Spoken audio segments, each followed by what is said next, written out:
Tonight it is a great pleasure to welcome back our good friend. He hasn't been with us in several months, but always fun to talk to our buddy Pete the Prophet. We'll talk a little hockey tonight, also a little horse racing as well, whatever else is on his mind. Pete the Prophet joining us by telephone. And Pete, I was checking the archives. It's been about 5 months, I guess last November, since we talked.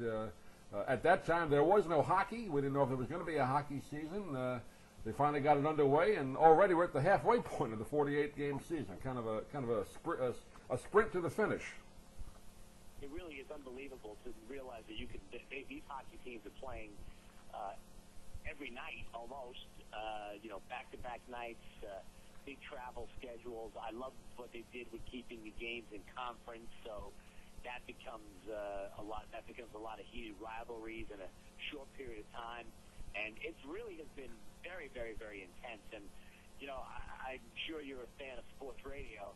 And with sports radio, imagine what a regular hockey season can be like. It's a long, drawn out, especially if you're a Ranger fan here in New York. And there's a lot of battering of the Rangers.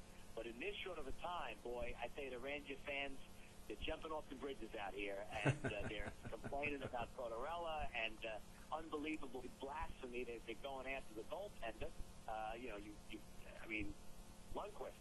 How can you complain? He might not be having a great season, but up here they're saying he's never won the big game. I don't know what they're talking about. So in a very short period of time, the fact that this season goes into almost the end of April before we even start the playoffs is going to be a very, very strange time. Yeah, we had this situation you and I remember well, Pete, back in '94, the last time they had this prolonged lockout or strike, whatever it was then, and then the Devils won their first cup that year in a 48-game season. But the games were very interesting because you had to win. You really couldn't have an off night. Every game is almost worth 2 games, and this is the same kind of season we're having this year. Rangers got off to kind of a sluggish start. They're playing a little bit better now, though right now I guess they'd be the 8th spot in the playoffs if the season ended today. Some surprising teams not doing well. Flyers are out of a playoff spot right now. The Lightning down here, people thought they'd bounce back from really a poor season last year. They're not doing too well. The Capitals, there's another team that has been pretty poor. And you look at teams that are surprisingly good. The Montreal Canadiens, who have really had about 10 or 15 years of mediocrity, they're doing very well. Of course, how about the Blackhawks? Until the last 2 games they've lost that great winning streak. You really can't imagine that these games can be. Just like the Blackhawks, even with the Rangers. Being as long-suffering Ranger fans, we know very well about what they can do and what they can't do. But every game is playoff atmosphere, and I tell you, the fans have been into all the games. The surprises are plenty, and it has really come down to a lot. If you look at a lot of teams that players played in other leagues before they came here, that's also made a very big difference in how those teams are performing. A lot of the teams that didn't have players that went to other places to play, or even some players that went to the AHL, they're not quite performing quite as well. A lot of injuries. The goaltending has been a little bit sporadic. What the Blackhawks has done is purely, completely amazing. You want to talk about a streak. I know they comparing what the Miami Heat have been doing, but to me, what they did for this period of time in hockey, in a game that every night is just a bounce to the puck, the fact that they made some amazing comebacks, how well they played, the intensity of it. But, how often do you see a team peak so early and then not go anywhere? They have a great team. I'm not sure how long, though, that using 2 goaltenders thing is going to work out for them. But there are a lot of surprises out there. One of course, the Islanders would not surprise. They are as bad as they always are. And so I didn't want to chat. I don't want to have a heart attack and change myself and have them become actually good for a bit. Early on they were actually in the playoff spot. They were, I think they were 1-0 at one point, right? And they were in a playoff spot. And then from there they ended up crumbling. But the one thing you got to like about the island, though, is when they have those, they have 5,000 people every game, except for the Rangers and Devils come to town. But if you're an Islander fan, you do have to love John Tavares. The man really is the real deal. And if he ever gets to play for somebody with a couple of good players and maybe in a nice arena, you might have something. I was going to ask you about the attendance, and you brought it up right there. Of course, they made the announcement last year they're going to go to Brooklyn in a couple of years. I just wondered if that even dropped it further, and by the number you just gave me, 5,000 or 6,000, I guess that's true. And another story with the Islanders that happened a few weeks ago. The bad contract they signed with Rick DiPietro. Now you can't help getting injured, but you sign a guy to a 15-year contract. You have 7-8 years left on it. They finally waived him a couple of weeks ago, and that just really that one contract kind of epitomizes the Islanders. They just have had bad management, bad draft picks, and if they get a good draft pick, they usually trade them away. I think, I mean, for me, Milbury was the end of the Islanders. I mean, as well as all the people back in the heyday of the Arbitori days, Milbury and his amazing non-patience crushed the organization. I mean, think about the players that he had. I mean, he had Barad and Redden, and giving up on these guys so early. He had who's the goaltender there for Vancouver there for Luongo. For Luongo, they had I mean, the amount of players that they've had, and they just didn't let them blossom, and he brought them down. Now, the Islanders' attendance actually hasn't been that bad this season because being here on the island, we're hungry for anything to do, and we need some entertainment.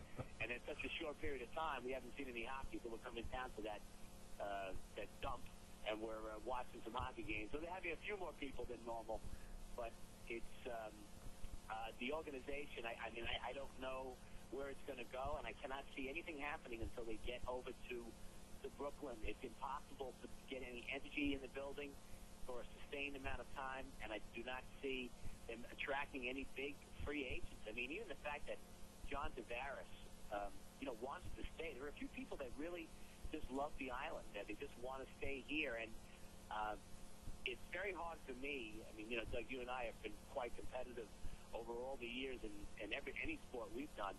It's hard for me to think that I would stay around with an organization like this, and I give him all kudos for saying he's staying and he really loves it and he's entrenched here.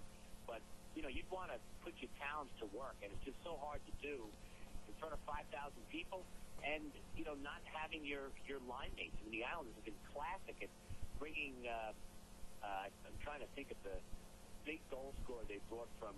Who's the biggest goal scorer they brought from Ottawa years ago? Oh yes, the contract that didn't work out. Yashin. Yep. The Yashin contract. I mean, they bring people over to play that they don't realize. Like when Yashin played, he played with two other great players and playmakers. So they take the guy out of that, thinking like playing with farm club guys is gonna that Yashin could do it single-handedly, and he couldn't. And that was another bad move. The amount of bad moves have just put this place far behind the 8 ball, and it's going to be a long time until they're going down Hempstead Turnpike with the Stanley Cup. Carol Alt also had something to do with the Alec Yashin not playing well. She did the same with Ron Greshner. His career was never the same. That's a very interesting theory. We'll have to do some deeper research on that. We'll have next show. I'll have all the background for that. You only get that here, folks, on the Puck Stops here. But Carol Alt did date Ron Greshner, and his career kind of fell apart, and Yashin also did. And I don't know if she's totally to blame, but still, that was one of the biggest busts until the DiPietro contract, having the Alec Yashin on the Islanders. Well, the DiPietro contract is just the silliest contract of all time. I mean, you really can't get any worse of a signing. And I don't even know who that was. I think that was under the Milbury regime. Garth Snow, I don't think he was GM then, but I believe that was under Milbury. I mean, just such a ridiculous contract, as if, listen, he was a very good goaltender early on, but it's a goaltender, and these things happen all the time. I mean, you don't have, really franchise goalies like that, and he hadn't proven himself. So, you did bring something up, though, which we really should do a show on when great players start dating, and you watch how their career. I mean, I'm watching. I'm sorry, I forgot the name of the golfer, McIlroy. Roy McIlroy, right? He's going through his own implosion at the moment. The minute they start dating and having a serious relationship, it seems like that focus of a champion goes elsewhere, and they're not quite as good. Yeah, I mean, not to make, we kind of joke around about it, but there is something to that. He's dating, of course, Carol Wozniacki, who is, her career, at one time, she was #1 in the world very briefly, and now she has not won anything major in about 3 or 4 years now. And Rory McIlroy, of course, he had a good season last year, but now he has that kind of up and down thing. The whole wisdom tooth situation a couple of weeks ago, where he withdraws over in the other side of Florida here, and gets a lot of heat for that. He bounced back a little bit last week at Doral. Didn't have a great tournament, but he didn't make the cut. But yeah, there is something to that. There'll be a whole hour show we can do on that. I think we should. I've got a lot of ideas for long hour shows, Doug, to bore your audiences with. So if you have an idea, I've actually always told you about the race call. I'd love to have. I'd like to do a big race call. We haven't done that, right? We have to do that. Yeah. Right. Because I had some beauties in mind. We get some of the 4 or 5 race fans left in the country, and we'll get them out and start going over some old classic race calls. Well, let's wrap up with that. We're going to talk about the realignment. That's still kind of up in the air with the NHL. They're talking about making 4 larger divisions, and they're still working that out, so we won't get into that until that's official. But you being the master also of the horse race game, you and I were chatting before we went on the air here. The sport itself, they had the Tampa Bay Derby down here, which used to be one of the great prep races for the Kentucky Derby, and got no press down here. I didn't really see much about it until it was over, and you talked about some races up there and in New York coming up, and just the lack of coverage of the sport of horse racing, particularly with New York itself, NYRA having all those troubles. They actually went bankrupt a couple of years ago, the sport itself. Are you optimistic about it, Pete? I mean, it seems like it just has no place to go. It really doesn't have any place to go. We were talking about I can't even tell you who the big horses are this year. There's no coverage. I didn't realize the Tampa Bay Derby was run that early. I saw afterwards a horse named Verrazano won, and apparently very impressively has got a future. I think his first race ever was on January 1st, so I think he's only won 3 races, and that's a very tough nut to try to overcome to win in the Kentucky Derby. But I don't even know really who's running. You don't get the shows anymore that follow it. You don't really get too much information. And here in New York, now they cut the racing down to 4 days a week. The parade of short fields and really bad horses is embarrassing. And just overall, you have to go to places that, if it wasn't for the subsidies of these from the casino gambling, I don't really know where racing would be, and there are already signs that even the racetracks that are subsidizing with big casino winnings and putting them into the purses, that now some of those places are trying to break away from that agreement. I mean, if I am the owner of Harrah's or one of these big places and I'm running a racetrack at the same time, and a lot of my profits are going into the horse racing industry just because that's the only way I can have it in the state, well, eventually at some point you try to change the laws, and that's what people are doing to try to change that. And then the racing in general is just very, very dull, other than just a couple of times a year. Saratoga, you get your summer.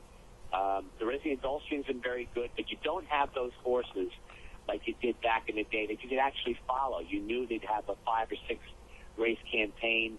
You look forward to those races. They move races around. I don't even know when the races are anymore.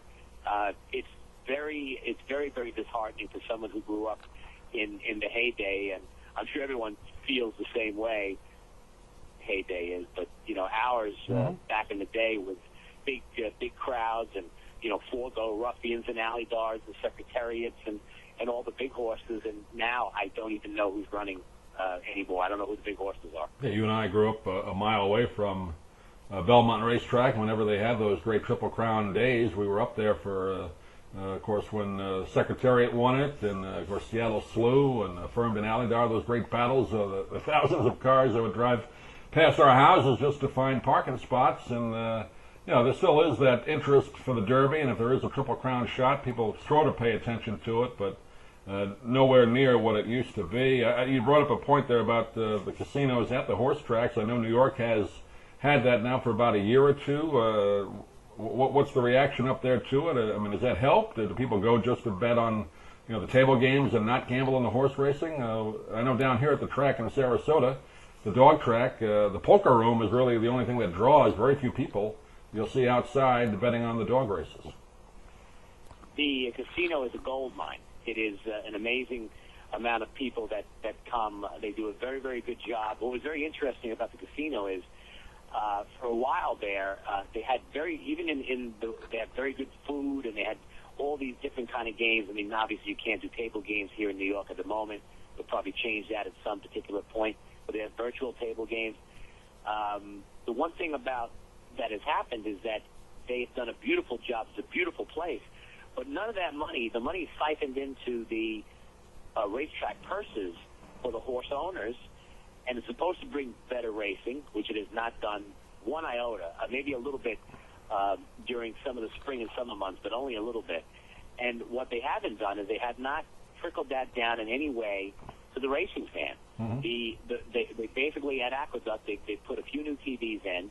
They still have these archaic rules and the way you bet. It is still run by the worst organization in the country.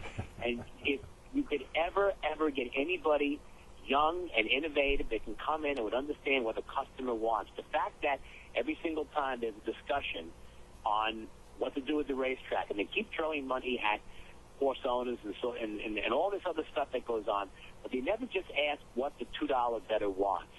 $2 bettor wants a decent food array. He wants something that a decent seat. He wants a desk.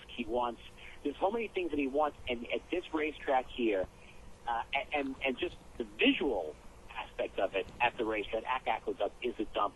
The TVs that they have in Saratoga, Doug, I mean, is Venus still making what's it back in the? I mean, it's like 1940. Quasar. Quasar TVs. It's Quasar. It's Quasar TVs they have. It is only in certain areas. They have some nice things, but in the grandstand, they have the old box thing. It's just, wow. And that is the premier race meet, and they do that. And they just do little bits at a time, never asking about what the client wants. I don't know a business ever that can succeed without asking every single person in that plant what they would like, and at least get a consensus and do some certain things about it. Del Mar, great customer service. Gulfstream, great customer service. And their racing does as well as it can do, but for the, like Del Mar's racing itself, California racing is actually worse than this. But the Del Mar racing experience is amazing. And they do a wonderful job of keeping in touch with people. But this racetrack here in New York is a complete embarrassment. And I really wish this place would just get scuttled and bring someone else in. The one good thing that has happened is the board member, who's the chef, Bobby Flay, mm-hmm. is in, and he is actually making some big headrow. He's making some headway. He's trying to break some of the old thing. But you know what he's also doing? He's doing a higher-end experience. And, Doug, we grew up here. You know what the Jamaica Ozone Park is? It's not exactly that for a high-end experience.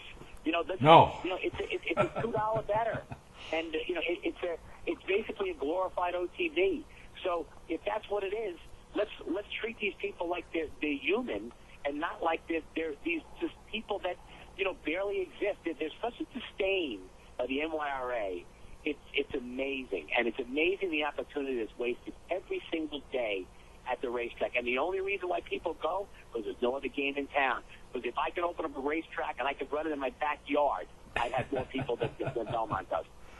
Well said, Mr. C. Hopefully somebody out there will be listening with the NYRA. But you make a good point there. The customer service angle, I mean, that's huge in any business, particularly in an entertainment business like horse racing really is. And then you look at, you're not getting people under a certain age interested in the sport. I would say when you go to the track, Pete, do you see many people under the age of 30? I would doubt that. You don't see anyone under the age of 30, and part of the problem is they don't know what they want to be. They want to be a racetrack or a gambling establishment. No matter what you want to say, the glory days of the racetrack being just about horse racing is gone, and never really was there. It is about gambling. So it's okay. gambling is part of our society, the stock market, any casino game. It's part of what we do. If you educate, if you go to that person, instead of thinking if you're going to have a rock band and bring in 4 extra people for an extra day, you're going to give out a hat or a free T-shirt, that's just archaic thinking. Instead of trying to get a smarter race player, you just get someone who comes in for a little bit, doesn't understand the experience, doesn't get any help with the experience. The funniest thing for me, Doug, is on Sunday. I don't know why it's just Sundays. I guess maybe that's the only day they decide that they're going to do a customer service. At the top of the escalator, as you walk in, there are 2 women that sit there and go, "Hi," to everyone that walks up those escalators. And I don't even understand the purpose of it. If that's supposed to give you some sort of good warm feeling, and now I'm going to bet more. A professional greeting. Well, that's very nice. A professional greeting, which is, I guess they paid someone $1 million as a consulting contract to come up with that one. I will tell you something else, that we definitely have to speak more than 5 months, because I have a lot of venom in me right now. Well, I have to do this more often to get this out. We're going to do another one. Let's do another one in April, as we'll do another, obviously, with the hockey, with the playoffs starting in April. And we'll of course have all the prep races coming up in New York, the Wood, and the other ones coming up before the Derby. So we'll do another one then. I might need one tomorrow. I might need like a Tony Soprano, Dr. Amelfi sort of. I'd love to have you on more, but you're so busy with the hockey, playing hockey. I know. I can never get a hold of you. Do, Don Henderson, my co-host, he's always asking, "Where's Pete the Prophet?" All the guys down here, they're asking us, and I try and get him, but he's a very busy man. He plays a lot of hockey, but you know what? I'm glad we got this out of my system. I'm back for you, Doug. I am here to serve at your pleasure. Now you can go to sleep. I know you get tired today, but you can go take your nap in peace now. Thank you. I'm exhausted, and thank you for letting me get that out. Pete the Prophet's been our guest. Pete, always fun to talk to you, and we'll do it again. Let's do it in April. I'll send you the details, and you can put it on your calendar. So we'll lock it in. How's that? That I'll do, Doug. Thank you very much. Thanks for listening, everybody. We'll see you next time.